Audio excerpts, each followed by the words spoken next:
صوفیہ کا شوہر مزدور تھا اور ساس نندیاں اسے آئے روز میکے بھیج دیتی کہ پیسے لے کر آؤ، کیونکہ اس کا بھائی جرمنی میں رہتا تھا۔ 1 سال تک تو بھابی پیسے دیتی رہی، لیکن پھر اس نے تنگ آ کر میکے آنے سے منع کر دیا۔ جب صوفیہ نے پیسے لانے سے انکار کیا تو ساس اور نندو نے اسے باندھ کر ٹانگیں توڑ دی اور کہا کہ اب بھیک مانگ کر ہمیں کھلاؤ۔ وہ ساری رات درد سے تڑپتی رہی۔ ادھر بھائی کو صوفیہ کے حالات کا پتہ چلا تو وہ اس کے شوہر کو کاروبار بنا کر دینے کے لیے پاکستان آیا۔ اگلے دن جب عمیر صوفیہ کے گھر گیا تو سامنے کا منظر دیکھ کر اس کے قدموں تلے سے زمین نکل گئی۔ وہاں صوفیہ ایک قبول صورت لڑکی تھی، زیادہ خوبصورت نہیں تھی، اسی وجہ سے جو بھی اسے دیکھتا ناک چڑھا کر چلا جاتا۔ حالانکہ گھر کے ہر کام میں طاقت تھی، لیکن لوگوں کو گورے رنگ کی لڑکیاں ہی پسند آتی تھی جن کے تیکھے ناک نقشے ہوتے ہیں۔ صوفیہ کے ناک نقشے نہ تو سامنے تھے اور نہ ہی بہت زیادہ کالی رنگت تھی، لیکن پھر بھی لوگ آتے اور دیکھتے ہی چلے جاتے۔ اس کی دونوں چھوٹی بہنیں اس سے پہلے شادی کر کے جا چکی تھی۔ صوفیہ کی والدہ آمنہ بی بی اس کے لیے بہت پریشان رہتی تھی۔ سب سے بڑا بھائی عمیر تھا جو جرمنی میں کام کرتا تھا اور یہی کہتا تھا کہ جلد از جلد بہنوں کی ذمہ داریاں پورا کر دوں۔ بھابی سمینا کا رویہ نندو کے ساتھ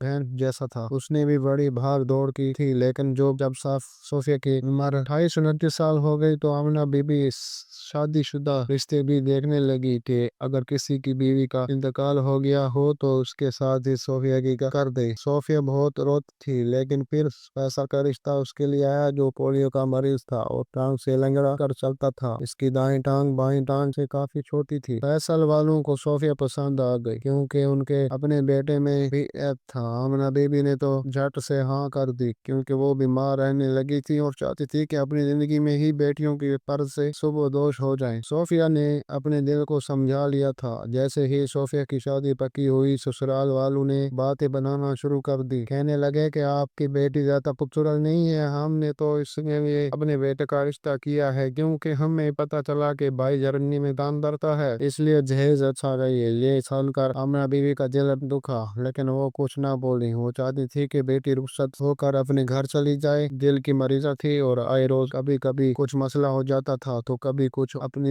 زندگی کا انہیں بھروسہ نہیں تھا۔ عمیر نے اپنی طرف سے صوفیہ کو ہر چیز دی تھی، کسی چیز کی کوئی کمی نہ ہونے دی تھی، لیکن سسرال پہنچتے ہی رضیہ بی بی نے جہیز دیکھتے ہوئے ہر چیز میں 100 کیڑے نکالے۔ ابھی صوفیہ اپنے کمرے میں بیٹھی تھی کہ ساس اور نندو کی آوازیں سنائی دے رہی تھی کہ بھائی جرمنی میں کام کرتا ہے اور دیکھو تو جوڑے سارے کے سارے پاکستانی لگائے ہیں۔ چلو ہمیں چھوڑو بھائی، ہم تو سسرال والے ٹھہرے، لیکن فیصل تو ان کا داماد ہے، فیصل کے کپڑے تو اچھے ہونے چاہیے تھے۔ کمرے میں بیٹھی صوفیہ چوپ چاپ ساری باتیں سن رہی تھی۔ جیسے ہی فیصل کمرے میں آیا تو اس کا موڈ کافی خراب تھا۔ دروازہ بند کیا، سٹک کے سہارے چل رہا تھا لیکن پھر بھی لنگڑا رہا تھا، چلنے میں کافی دقت ہوتی تھی۔ صوفیہ نے ایک نظر اپنے شوہر پر ڈالی تو دل بجھ کر رہ گیا، لیکن پھر بھی اپنے دل کو سمجھا لیا تھا کہ زندگی تو اب اس سے ہی گزارنی ہے۔ فیصل اس کے پاس بیٹھ گیا اور کہنے لگا کہ میرے تو ایک سے بڑھ کر ایک رشتے آتے تھے، لیکن اماں کو تم پسند آئی۔ وہ تو کہتی تھی کہ لڑکی تو مناسب ہے، لیکن اس کا بھائی جرمنی میں کام کرتا ہے، اس لیے جہیز بھی اچھا دیکھا، اور تمہارے بھائی نے تو